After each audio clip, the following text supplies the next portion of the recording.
खतीबाना रविश से हटकर सिर्फ एक दो बातें, क्योंकि ये सच्ची बात है, ये माहौल अब उस तरह का नहीं है कि कोई धांसू तकरीर की जाए। चंद बातें सिर्फ अर्ज करूंगा। सबसे पहले आइए हम और आप नहायत ही अदब व एहतराम, प्यार, मोहब्बत और खुलूस के साथ अपने नबी की बारगाह में दुरूद पाक का तोहफा पेश कीजिए। सब लोग पढ़िए अल्लाहुम्मा सल्ली अला सय्यदिना व शफीना व नबीना व मौलाना मुहम्मदिन बारिक वसल्लिम सल्लु अलैहि सलातम व सलामन अलैका या रसूल अल्लाह सल्लल्लाहु ताला अलैहि वसल्लम।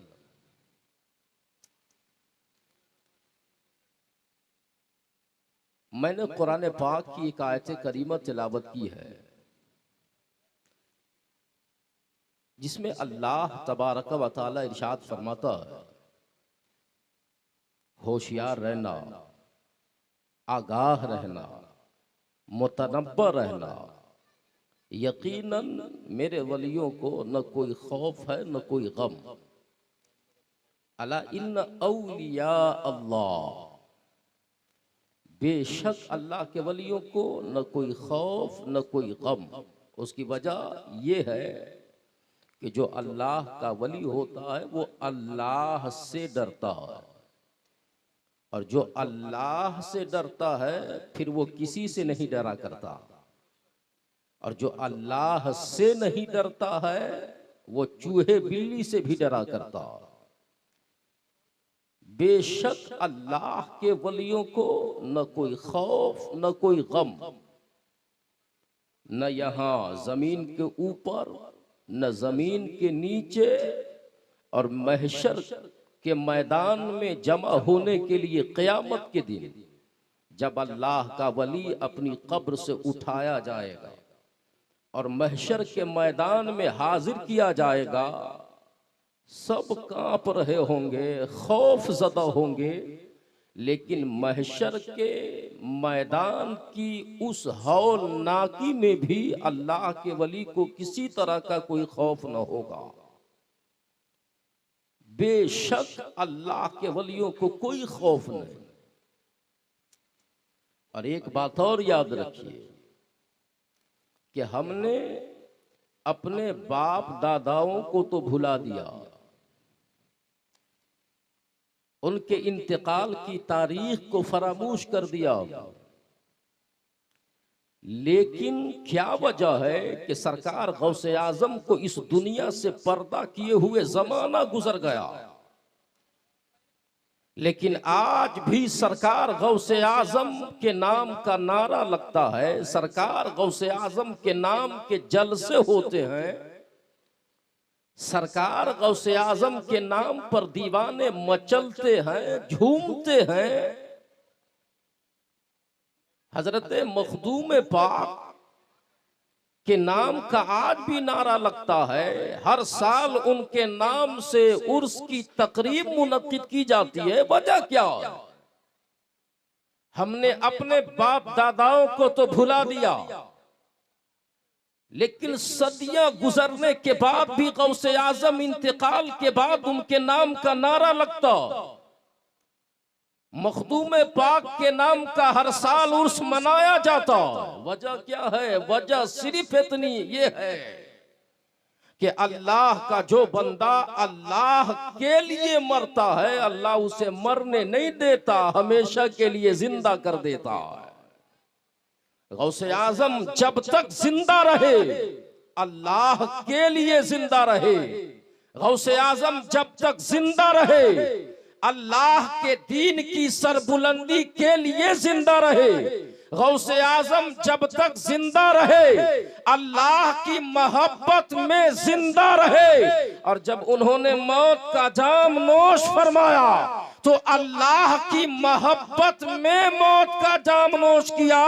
जो अल्लाह के दीन के लिए जीता है, मरने के बाद भी अल्लाह उसे मरने नहीं देता, बल्कि लोगों के दिलों में हमेशा के लिए जिंदा कर देता है। गौसे आजम अल्लाह के लिए जीते रहे, मरने के बाद आज तक जिंदा है। मखदूम पाक जब तक रहे, अल्लाह के लिए जीते रहे, तो मरने के बाद भी अल्लाह ने उनको हमेशा की जिंदगी अता कर दी है। जो अल्लाह के लिए जीता है, अल्लाह उसे मरने नहीं देता, हमेशा की जिंदगी अता कर देता है। ये तो एक कहने की बात हुई, और एक सच्ची बात क्या है? जिस अल्लाह के वली की बारगाह में हम और आप हाजिर है ना, अल्लाह का वो वली अपनी कब्र में जिंदा, अल्लाह का वो वली अपनी कब्र में जिंदा। अच्छा ये बताइए वली का माना क्या होता? अला इन्ना औलिया अल्लाह। वली के कई मानी हैं। वली का एक माना होता है करीबी रिश्तेदार। जैसे जब किसी का इंतकाल हो जाता है, मय्यत सामने रखी होती है, इमाम साहब किबला हजरत अल्लामा मुस्लिहुद्दीन साहब किबला जब जनाजा पढ़ाने के लिए आगे बढ़ते हैं तो क्या कहते हैं? इस मय्यत का वली कौन है? वली सामने आए, इजाजत दे। तो मुर्दा सामने रखा है, इमाम साहब कहते हैं कि वली सामने आए, तो उस वली से मुराद वो आदमी जो उस मय्यत का सबसे करीबी है। तो वली का एक माना करीबी रिश्तेदार, और वली का एक माना दोस्त, महबूब। तो अला इन्ना औलिया अल्लाह का एक माना ये भी होगा अल्लाह के दोस्त। होगा नहीं होगा? अल्लाह के दोस्त। वली कौन होता है?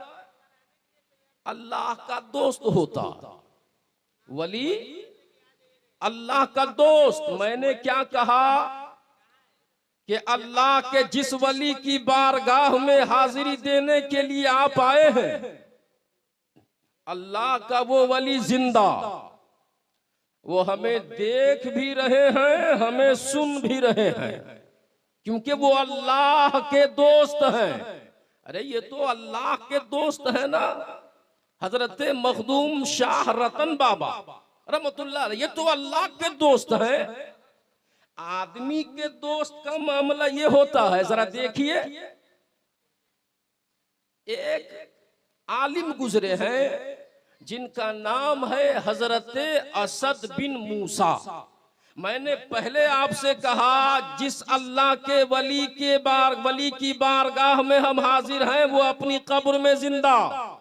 अब उसी को साबित करने लगा हूं, तवज्जो से सुनिए।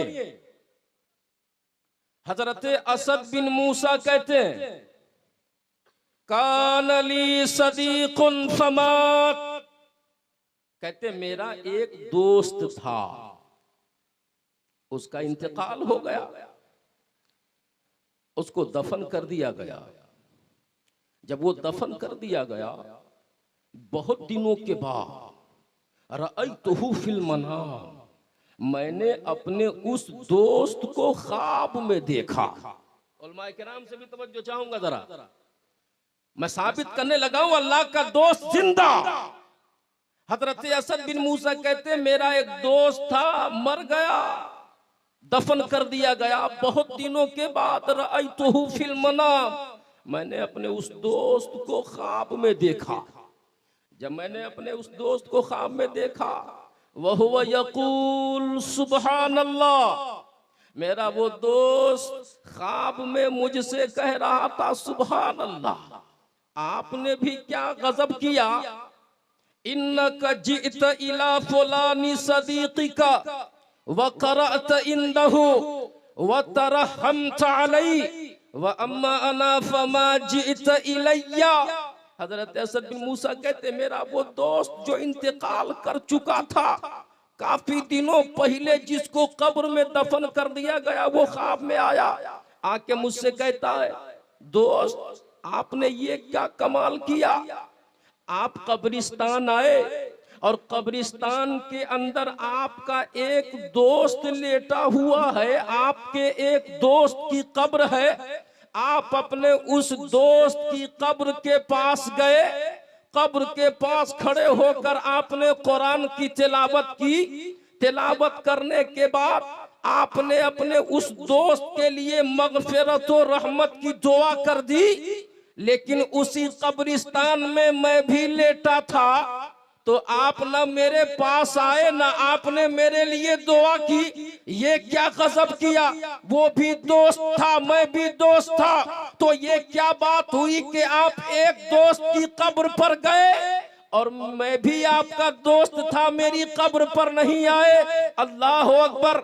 एक दोस्त अपने मुर्दा दोस्त की कब्र पर न गया तो दोस्त शिकायत कर रहा है कि आप कब्रिस्तान आए, पूरी जिंदगी हमने साथ गुजार दिया, लेकिन कब्रिस्तान आने के बाद आप मेरी कब्र पर न आए।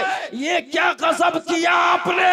आप जरा ये अंदाजा करें, जब एक जिंदा दोस्त अपने दोस्त की कब्र पे न गया तो दोस्त शिकायत करने लगा कि आप मेरी कब्र पर न आए, तो वो बाप जो अपनी औलाद की परवरिश के लिए पूरी जिंदगी कुर्बान करता है, वो बाप जो तमाम तरह मुसीबतों आलाम को बर्दाश्त करके अपने बच्चों को परवान चढ़ाता है, वो माँ जो 9 महीने अपने शेकम में रख करके अपना खूने जिगर पिला पिला करके अपने बेटे को परवान चढ़ाती है। अगर बेटा अपने उस बाप की कब्र पे न जाता होगा तो माँ बाप को कितनी तकलीफ होती होगी। अगर बेटा उस माँ की कब्र पे न जाएगा तो माँ को कितनी तकलीफ होगी। दोस्त कहता है आपने ये क्या कमाल किया, एक दोस्त की कब्र पे चले गए और उसी कब्रिस्तान में मैं लेटा था, आप मेरी कब्र पर न आए। हजरत असद बिन मूसा कहते मैंने अपने उस दोस्त से कहा जरा ये तो बताओ, तुम तो कब्र के अंदर हो, मिट्टी के अंदर हो, मनो मिट्टी तुम्हारे ऊपर रखी हुई है, कब्र के अंदर होने के बावजूद कैफा अलिमता, तुमने कैसे जान लिया कि मैं कब्रिस्तान किसकी कब्र पे गया किसकी कब्र पे न गया। अल्लाह अकबर। जिंदा दोस्त अपने मुर्दा दोस्त से कहता है मैं कब्रिस्तान आया, आप कब्र के अंदर, आपको पता कैसे चला कि मैं कब्रिस्तान किसकी कब्र पे गया किसकी कब्र पे न गया, कैसे देखा। हजरत असद बिन मूसा कहते जब मैंने इतना कहा तो मेरे उस दोस्त ने कहा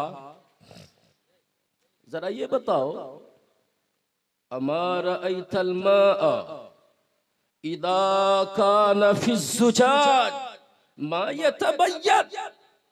कहते मेरा वो दोस्त जो कब्र के अंदर था वो मुझसे कहता है असद बिन मूसा जरा ये बताओ, पानी अगर शीशे के अंदर हो तो क्या पानी दिखाई देता या नहीं दिखाई देता। तो पानी शीशे के अंदर हो तो दिखाई देता है ना। कहीं कहीं आप जाएंगे शीशे के अंदर पानी होता है, पानी में मछली होती है, पानी भी दिखता है मछली भी दिखती है। कहते मैंने जब अपने उस मुर्दा दोस्त से पूछा तुमने कैसे देखा, तो मेरे उस दोस्त ने कहा जरा ये तो बताओ कि पानी अगर शीशे के अंदर हो तो क्या वो दिखाई नहीं देता। हजरत असद बिन मूसा कहते मैंने कहा पानी शीशे के अंदर हो फिर भी बाहर से दिखाई देता।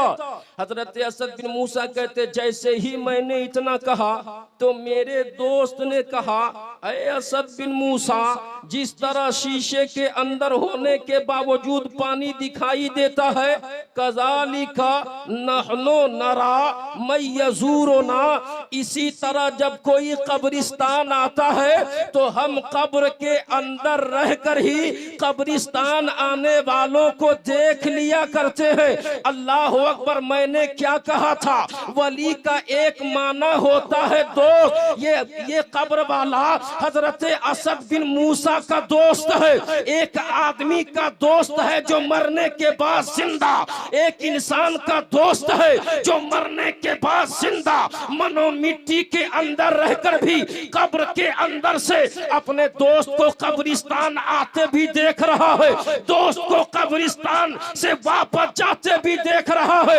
अब फैसला आप करें कि जब आदमी का दोस्त मरने के बाद कब्र में जिंदा है तो जो अल्लाह का दोस्त दोस्त है वो अपनी कब्र में जिंदा क्यों नहीं होगा? मानना पड़ेगा, जब आदमी का दोस्त जिंदा है तो अल्लाह का दोस्त भी जरूर अपनी कब्र में। तो हजरत मखदूम बाबा रतन शाह रहमतुल्लाह अलैह जिनकी बारगाह में हम और आप हाजिर है, वो जिंदा। जाइएगा ना मज़ारे पाक पर, या यहीं भी हैं तो अल्लाह ने उनको ये इख्तियार दिया है, उनको ये तसर्रुफ दिया है। अच्छा सुनिए, उनको ये मकाम क्या यूं ही मिल जाता इतनी आसानी के साथ? ऐसा नहीं होता। उस मकाम पर पहुंचने के लिए बड़ी कुर्बानियां देनी पड़ती हैं। रातों को जाग जाग कर अल्लाह की इबादत करनी पड़ती है, गिरियासारी करनी पड़ती है, आहो फुगा करनी पड़ती है, रातों की नींद को कुर्बान करनी पड़ती है, तब जाकर के वो मकाम मिलता है। आज हमारा आपका मामला ये है कि सुबह से लेकर के शाम तक गुनाह में डूबे रहते हैं। दिन के उजाले में गुनाह, रात की तारीकी में गुनाह। हम सर के बाल से लेकर पैर के नाखून तक हमारा पूरा वजूद गुनाहों में डूबा। लेकिन अल्लाह का वली, हम इतने गुनाह करते हैं लेकिन हमें एहसास नहीं होता, एहसास नहीं होता। गुनाह करना उतनी बुरी बात नहीं है जितनी बुरी बात यह है कि आदमी गुनाह करे और उसको एहसास ना हो। जब एहसास से गुनाह मर जाता है वो कौम तबाह कर दी जाती है। हम गुनाह करते हैं, गुनाह का एहसास भी नहीं होता। लेकिन जरा देखें अल्लाह के वली की शान क्या होती है, अल्लाह के वलियों की हालत क्या होती है। अल्लाह अकबर। हजरत इमाम गजाली रहमतुल्लाह अलैह बहुत बड़े आलिम, बहुत बड़े। उनकी एक किताब है मिनहाजुल आबिदीन। अब तो मदारिस इस्लामिया में वो किताब पढ़ाई भी जाती है, ये उलमा पढ़ते पढ़ाते हैं। जरा देखिए अल्लाह के वली की जिंदगी कैसी होती है। हजरत इमाम गजाली रहमतुल्लाह ताला अलैह अपनी किताब मिनहाजुल आबिदीन में एक अल्लाह के वली का वाकया नकल करते हैं। नाम अल्लाह के वली का है हजरत कहमस। हजरत इमाम गजाली कहते हैं कि हजरत कहमस फरमाते हैं अपने शागिर्दों से, अपने मुरीदों से, क्या फरमाते हैं? हजरत कहमस फरमाते इन्नी अज़नबतु ज़ंबा व अना अबकी अलैहि 40 सना। हजरत कहमस कहते हैं लोगों, ऐ मेरे मुरीदों, ऐ मुझसे मोहब्बत करने वालों, ऐ मेरे शागिर्दों, मैंने एक मर्तबा एक गुनाह किया था, एक गुनाह। अब उनके गुनाह कम थे तो वो गुनाह गिनते थे। हमारे गुनाह बहुत, हम अपने गुनाह नहीं गिन सकते। हाँ, हम अपनी नेकी गिन सकते हैं। बहुत से लोग ऐसे जो हफ्ता में एक बार सिर्फ जुमा पढ़ते, तो हम अपनी नेकी गिन सकते हैं, अपने गुनाह को नहीं गिन सकते।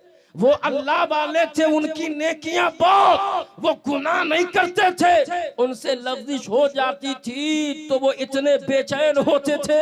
हजरत कहमस फरमाते इन्नी अज़नबतु ज़ंबा, ऐ लोगों, एक मर्तबा मुझसे एक गुनाह हो गया, और जब मुझसे वो एक गुनाह हो गया, अना अबकी अलैहि 40 सना, उस एक गुनाह पर मैं मुसलसल 40 साल से रो रहा हूँ।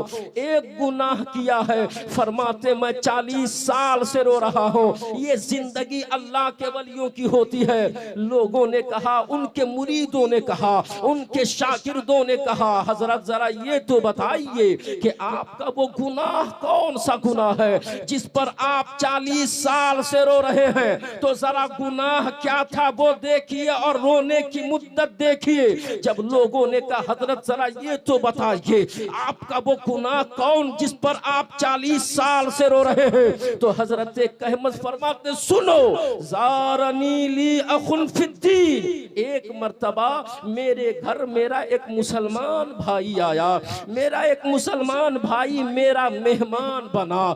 जब मुसलमान मेरा मेहमान बना, फश्तरैतु लहू समका, तो मैंने अपने उस मेहमान की मेजबानी के लिए मछली खरीदी। मछली, मेहमान की मेहमान नवाजी भी मुस्तफ़ा की सुन्नत है। हजरत क़यामत फरमाते लोगों सुनो, मेरे पास एक मेहमान आया, मेहमान की ज़ियाफत के लिए मैंने मछली तैयार की। मछली तैयार करके अपने मेहमान के सामने रख दी। मेहमान ने उस मछली को खा लिया। खाने के बाद जब हाथ धोने की जरूरत पड़ी, तो आज खाना खाने के बाद आप साबुन और सरफ पेश करते हैं उलमा की खिदमत में, लेकिन वो जमाना ऐसा था कि लोग मिट्टी इस्तेमाल करते थे। कपड़ा धोना हो तो मिट्टी से, नहाना हो तो मिट्टी से। हजरत क़यामत फरमाते ऐ लोगों, जब मेरे मेहमान को हाथ धोने के लिए मिट्टी की जरूरत पड़ी, कुम तो इलाहा एतजारली, मैं अपने एक पड़ोसी की दीवार के पास गया और अपने पड़ोसी की दीवार से मेहमान के हाथ धोने के लिए मैंने मिट्टी ले ली, ला करके अपने मेहमान को दिया। फगसल बिहा यदहु, मेरे मेहमान ने उस मिट्टी से हाथ धो लिया। ऐ लोगों सुनो सुनो, मेहमान ने हाथ तो धो लिया, मेहमान के हाथ धोने के बाद मेरे दिल से आवाज आती है, ऐ क़यामत जरा ये तो बता, तूने अपने जिस्म में जिस पड़ोसी की दीवार से मिट्टी ली है, क्या तुमने अपने उस पड़ोसी से पूछा है? क्या तुमने अपने उस पड़ोसी से इजाजत ली है? ऐ क़यामत ये बता, तूने अपने पड़ोसी की दीवार से उसकी इजाजत के बगैर मिट्टी कैसे ले लिया?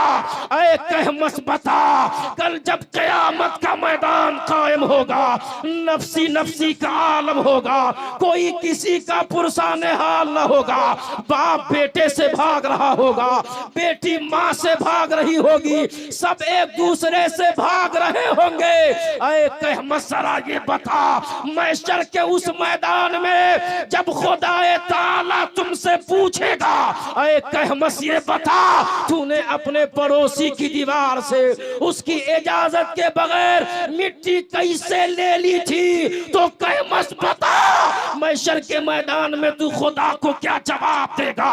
हजरत क़यामत फरमाते लोगों, अपने पड़ोसी की दीवार से उसकी इजाजत के बगैर मिट्टी लेने का जो गुनाह मैंने किया था, मेरा यही वो गुनाह है जिस पर मैं 40 साल से रो रहा हूं।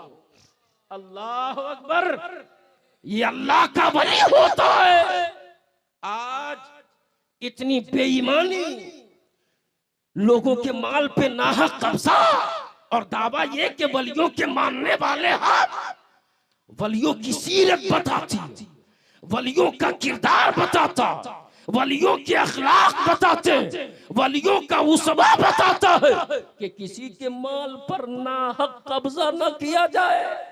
हाथ धोने के लिए कितनी मिट्टी चाहिए? थोड़ी सी मिट्टी पड़ोसी की दीवार से उसकी इजाजत के बगैर ले लिया, तो फरमाते यही मेरा वो गुनाह है जिस पर मैं 40 साल से रो रहा हूँ। अल्लाह अकबर। जब छोटी छोटी लफ्ज़िशों पर अल्लाह के खौफ से कोई बंदा इस तरह रोता है, अल्लाह के खौफ से इस तरह बेचैन और बेकरार होता है, छोटी छोटी लफ्ज़िशों पर भी जब 40 साल तक अल्लाह के खौफ से बंदा रोता रहता है, तो फिर अल्लाह ताला अपनी बारगाह का वो कुर्ब बंदे को अता कर देता है कि अल्लाह के उस बंदे की शान ये हो जाती है कि वो मुर्दे को ठोकर मारता है और कहता है कुम बिस्मिल्लाह, तो अल्लाह के उस बंदे के कहने से मुर्दा उठकर खड़ा हो जाता। लेकिन ये शान, ये मकाम इतनी आसानी के साथ नहीं मिलता। झूठ बोलने वालों को ये मकाम नहीं मिलता, चुगली करने वालों को ये मकाम नहीं मिलता, गीबत करने वालों को ये मकाम नहीं मिलता, दूसरों के माल पे नाहक कब्जा करने वालों को ये मकाम नहीं मिलता। गुनाहों के दलदल में फंसने वालों को अपनी निगाहों की जो हिफाजत न करते हो उनको ये मकाम नहीं मिलता, अपने जिस्म की हिफाजत न करते हो उनको ये मकाम नहीं मिलता। ये मकाम उनको मिलता है जो खाते हैं तो अल्लाह की रजा के लिए, भूखे रहते तो अल्लाह की रजा के लिए, देखते हैं तो अल्लाह की रजा के लिए, बोलते हैं तो अल्लाह की रजा के लिए, चलते हैं तो अल्लाह की रजा के लिए। अल्लाह की बारगाह का महबूब वो होता है जिनकी जिंदगी का हर हर लम्हा अल्लाह की रजा के लिए गुजरता है। अल्लाह के उन्हीं महबूब बंदों में से अल्लाह के एक वली की बारगाह में हम और आप हाजिर हैं, है ना हाजिर। अल्लाह ताला उनके फैज से हम सबको मालामाल फरमाए। अच्छा, वली की बारगाह में आए हैं, हाजिरी देंगे। औलिया किराम की बारगाह में जाइए, लेकिन फैज लेने के लिए जाइए, उनको जांचने के लिए, उनका इम्तिहान लेने के लिए न जाइए। क्योंकि जो अल्लाह वालों की बारगाह में इम्तिहान लेने जाता है वो तबाह हो जाता है, बर्बाद हो जाता है। और जो सच्चे दिल से फैज लेने जाता है वो फैज पाता है। सरकार गौसे आजम रदी अल्लाह ताला अन्हु के बचपन का जमाना था। जरा सुनिए तवज्जो से, जितने लोग हैं मैं देख रहा हूं लोग गौर से सुन रहे हैं, चंद ही लोग हैं लेकिन सुन रहे हैं। हजारों लाखों का मजमा सुनने वाला कोई न हो, उससे बेहतर ये कि आदमी 5 हो और 5 सुनने वाले हो। आप सुन रहे हैं। गौसे आजम रदी अल्लाह ताला अन्हु के बारे में आता, हजरत गौसुस सकलैन खुरूद सालबू, सरकार गौसे आजम के बचपन का जमाना था। वदराअह यकआरिफ कामिल व गौसे बख्तर बगदाद बूद। और गौसे आजम के बचपने के जमाने में बगदाद में एक अल्लाह के वली थे जिनकी मशहूर करामत ये थी कि गाहे अज नजरे मर्दुमान गायब शुद व गाहे हाजिर। उनकी मशहूर करामत ये थी कि वो अचानक लोगों की नजर से गायब हो जाते थे और अचानक आ भी जाते थे। अब मैं तकरीर करता करता अचानक गायब हो जाऊं तो ये ताज्जुब की बात है कि नहीं है। अल्लाह के उस वली की मशहूर करामत थी ये पूरे बगदाद में कि एक अल्लाह का वली फला जगह रहता है, वो अचानक लोगों की नजर से गायब हो जाता है, फिर अचानक हाजिर भी हो जाता है। सरकार गौसे आजम को जब खबर मिली, छोटे थे, बचपने का जमाना था, हजरत गौसुस सकलैन बराए ज़ियारत आप बुजुर्ग लिल्लाह रफ्तान, तो अल्लाह की रजा के लिए गौसे पाक अल्लाह के उस वली की ज़ियारत के लिए चले। गौसे पाक जा रहे अल्लाह के वली की ज़ियारत के लिए, अल्लाह के वली से मिलने। सारे वलियों के सरदार हैं लेकिन अल्लाह के वली से मिलने जा रहे हैं कि फला अल्लाह के वली है, जरा चल के उनसे मिला जा। अल्लाह के वली से मिलने गए, जा रहे थे, रास्ते में एक आदमी मिल गया, पूछा कहां जा रहे हैं? तो आपने फरमाया फला अल्लाह के वली से मिलने जा रहा। तो कहा चलिए आपके साथ मैं भी उनकी बारगाह में चलता हूं और मैं उनके कमाल का इम्तिहान लूंगा कि वो सचमुच पहुंचे हुए हैं या यूं ही बस ढोंग रचाए हैं। मैं उनका इम्तिहान लूंगा। थोड़ा और आगे बढ़े, एक आदमी और मिला, उसने भी पूछा कहां जा रहे हो? तो कहा कि फला अल्लाह के वली से मिलने जा रहे हैं। तो उस तीसरे आदमी ने कहा कि हम भी चलते हैं आप लोगों के साथ, और अल्लाह के उस वली से मैं एक ऐसा सवाल करूंगा जिसका वो जवाब नहीं दे पाएंगे। अब देखिए अल्लाह के वली की बारगाह में जाने वाले 3 लोग हैं, गौसे आजम हैं।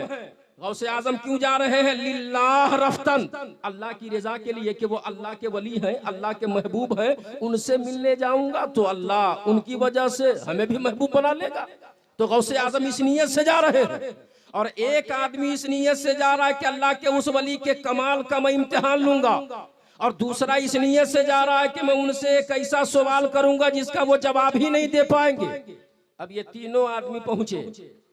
मैंने पहले ही कहा अल्लाह के वली की बारगाह में जाइए लेकिन फैज लेने के लिए जाइए कि ये अल्लाह के वली है, अल्लाह के महबूब है, इनकी बारगाह में जाऊंगा तो अल्लाह अता करेगा। इम्तिहान लेने के लिए नहीं। गौसे आजम उन दोनों को लेकर के अल्लाह के उस वली की बारगाह में पहुंचे, और जैसे ही अल्लाह के उस वली के सामने पहुंचे तो अल्लाह के उस वली ने उन दोनों आदमियों से कहा, शुमा निजदेमन बराए इम्तिहान आमदे, तुम दोनों मेरे पास मेरा इम्तिहान लेने आए हो। देखिए बात कहां हुई थी, अल्लाह का वो वली कहां था।